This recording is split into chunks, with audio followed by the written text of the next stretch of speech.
आइए पढ़ते हैं वाच्य। वाच्य जिसका शाब्दिक अर्थ है कथन।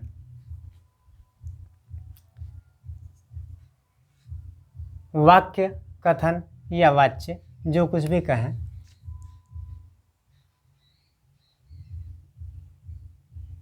सब एक ही के द्योतक हैं।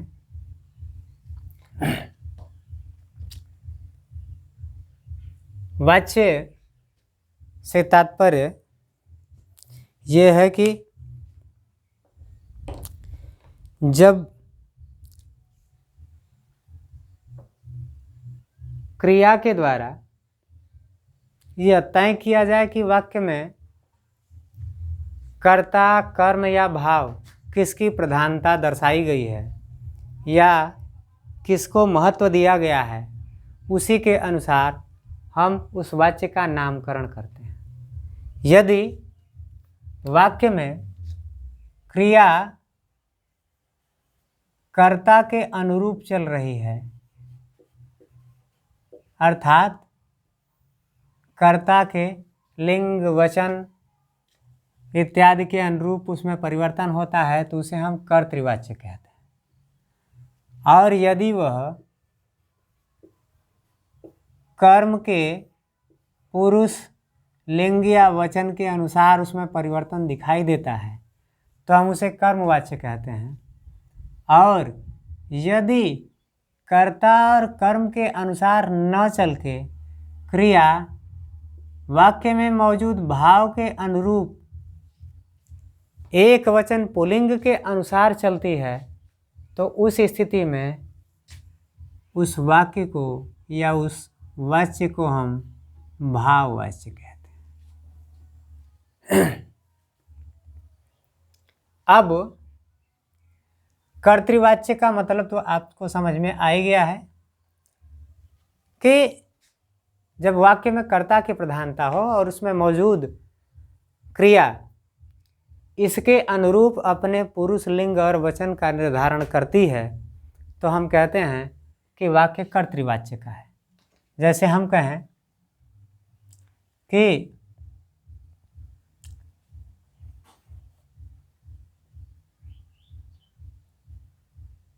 बबलू पढ़ता है,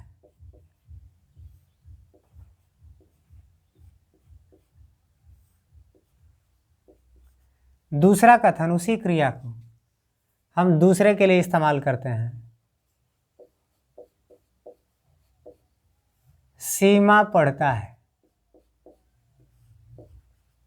ये गलत होगा क्योंकि हमने कर्ता का लिंग बदल दिया, इसलिए क्रिया का भी लिंग बदलेगा, पढ़ता की बजाय पढ़ती होगा। अब लड़कियां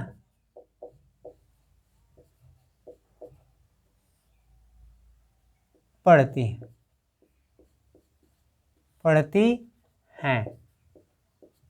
अब इसके वचन भी चेंज हो गए, अर्थात जैसे जैसे आपने कर्ता के लिंग और वचन चेंज किए हैं, क्रिया का भी लिंग और वचन परिवर्तित होता दिखाई दे रहा है। तो ऐसे वाक्य जो क्रिया ऐसी इस्तेमाल करते हैं या उनमें ऐसी क्रियाओं का प्रयोग हुआ है जो कर्ता के लिंग, वचन और पुरुष के अनुसार अपना निर्धारण करती हैं, अपने स्वरूप को परिवर्तन करती हैं, तो ऐसी स्थिति में इन वाक्यों को हम कर्तृवाच्य कहेंगे। दूसरा कर्मवाच्य, अर्थात वाक्य में मौजूद क्रिया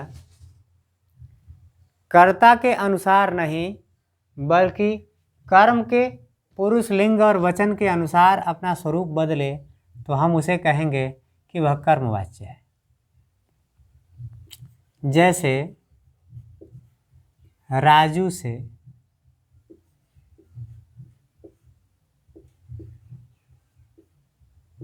किताब पढ़ी जाती है।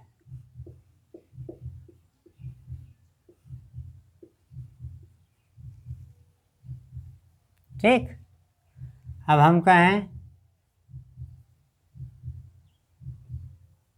कि मोहन से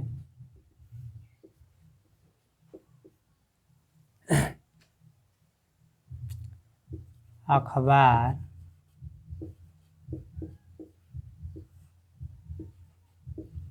पढ़ा जाता है।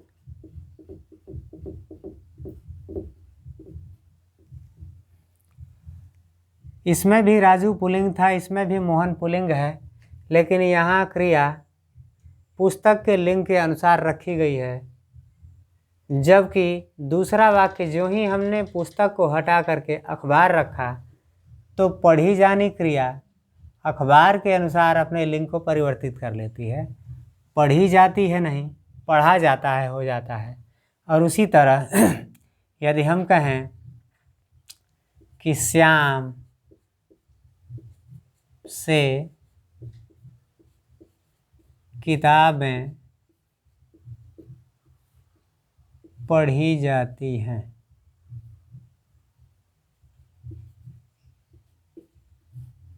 पढ़ी जाती हैं, तो ऐसी स्थिति में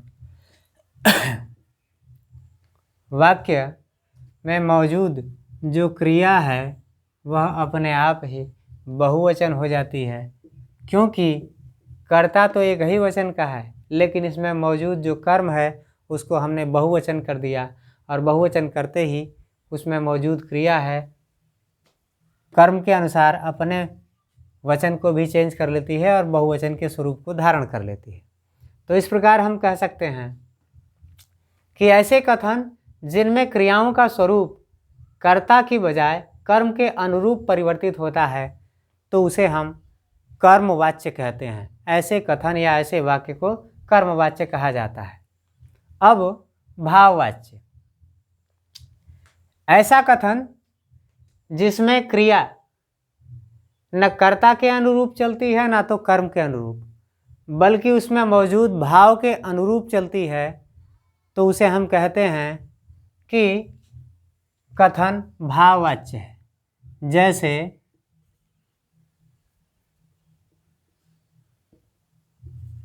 उससे चला भी नहीं जाता।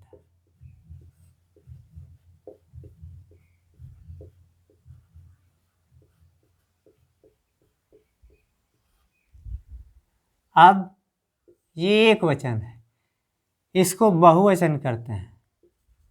उनसे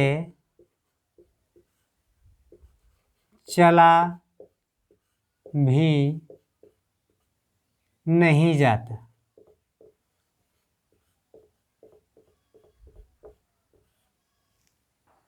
अब हम इसका लिंग परिवर्तित करते हैं। शीला से चला भी नहीं जाता।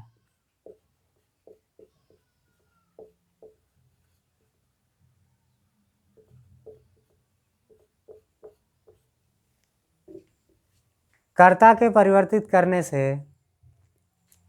क्रिया में कोई परिवर्तन नहीं हो रहा है, बल्कि यह जो चलना क्रिया निर्धारित की गई है इसी के अनुरूप एक वचन प्रथम पुरुष की क्रिया हमेशा यहाँ दिखाई दे रही है।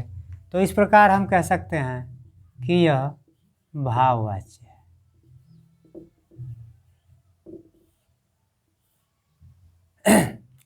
अब कुछ विशेष बातें।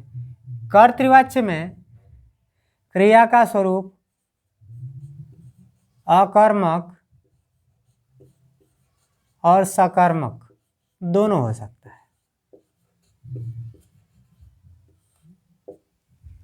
जबकि कर्मवाच्य में केवल सकर्मक क्रिया का प्रयोग होता है, क्योंकि अकर्मक के साथ कर्म आता ही नहीं। जबकि कर्मवाच्य में कर्म का होना निश्चित है, तय है, उसके बिना कर्मवाच्य का निर्धारण आप नहीं कर सकते या कर्मवाच्य के कथन नहीं बनाए जा सकते। इसलिए कर्म वाली क्रियाएं इसमें लगेंगी, अर्थात सकर्मक क्रियाएं। और भाववाच्य में जो भी क्रियाएं होती हैं केवल अकर्मक क्रियाएं ही होती हैं, अर्थात इनके जरिए हम भाववाच्य को भी पहचान सकते हैं कि भाववाच्य में केवल क्रियाएं अकर्मक होती हैं। और एक चीज़ यह भी है कि क्रिया हमेशा एक वचन प्रथम पुरुष में होती हैं और उस स्थिति में हम कह सकते हैं कि ज़्यादातर क्रियाएं या लगभग सभी के सभी वाक्यों में नकारात्मक स्थिति ही देखी जाती है। ऐसे ही कोई अपवाद स्वरूप वाक्य देखे जाते हैं या बहुत कम वाक्य ऐसे मिलते हैं हमें भाववाच्य में जिनमें नकारात्मक स्थिति नहीं होती या नकारात्मकता के दर्शन नहीं होते। इसलिए यह भी एक पहचानने का तरीका हो सकता है और यह भी कि उसमें भावों की ही महत्ता होती है, ना तो कर्ता का कोई रोल होता है ना तो कर्म का, बल्कि केवल एक चीज़ उसमें मौजूद भाव की महत्ता होती है, इसलिए उसे हम भाववाच्य कहते हैं। तो ये थे वाच्य जिनको हमने आज पढ़ा। अगले दिन फिर मिलते हैं एक नई वीडियो के साथ। जो अगर वीडियो अच्छी लगी हो तो इसे लाइक करें, शेयर करें अपने दोस्तों मित्रों और ग्रुपों में, साथ ही चैनल को सब्सक्राइब कर दें ताकि आपको अगली वीडियो ससमय प्राप्त हो सके। धन्यवाद।